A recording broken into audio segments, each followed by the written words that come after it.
இன்றைக்கி kitten update வந்து 8 and 9 2 டேஸ்க்குள்ளதை தான் சேர்த்து பார்க்க போகிறோம். ஃபஸ்ட்டு டே வந்து 8th டே நான் வந்து கிளாத்ஸ் எதுவுமே சேஞ்ச் பண்ணலை. ஏன்னா கொஞ்சம் வெளியில் போகிற விஷயம் வேலை இருந்தது, அதனால் அவங்களுக்கு சேஞ்ச் பண்ணலை. மறுநாள் வந்துட்டு நான் எல்லாத்தையும் சேஞ்ச் பண்ணிட்டேன். நாளே அவளுக்கு ஃபுட்டு வந்து வெட் ஃபுட்டோட மிக்ஸ் பண்ணி வச்சுட்டேன்னா அவள் ட்ரை ஃப்ரூட்ஸை சேர்த்து சாப்பிட்ருவா.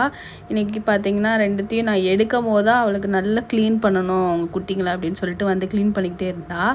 பாக்ஸை சேஞ்ச் பண்ணவே விடலை, மற்ற 3 குட்டியை எடுக்கவும் விடலை. அது இங்கேயும் எங்கேயும் தாவிக்கிட்டே இருந்தால் தூக்கத்தில். இன்ன வரைக்கும் நிலா வந்து குட்டியை தூக்கி நான் பார்த்ததே கிடையாது. ப்ளேஸும் இன்ன வரைக்கும் எதுவுமே சேஞ்ச் பண்ணலை.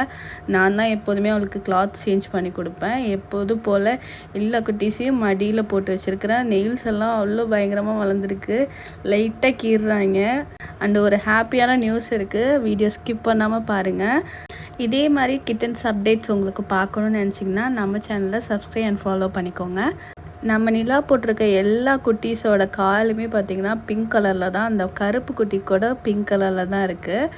எல்லாருமே அழகு குட்டிங்களாக இருக்காங்க. நான் க்யூட்டான விஷயம் நடந்துச்சுன்னு சொன்னேன்னா அது இதுதான். ஒரே ஒரு கண்ணு மட்டும் இந்த குட்டிக்கு ஓப்பன் ஆகிருக்கு, அழகாக பார்த்துட்ருக்குறான். உங்களுக்கு இது அழகாக இருந்துச்சுன்னு தோணுச்சுன்னா மறக்காமல் லைக் பண்ணிவிடுங்க.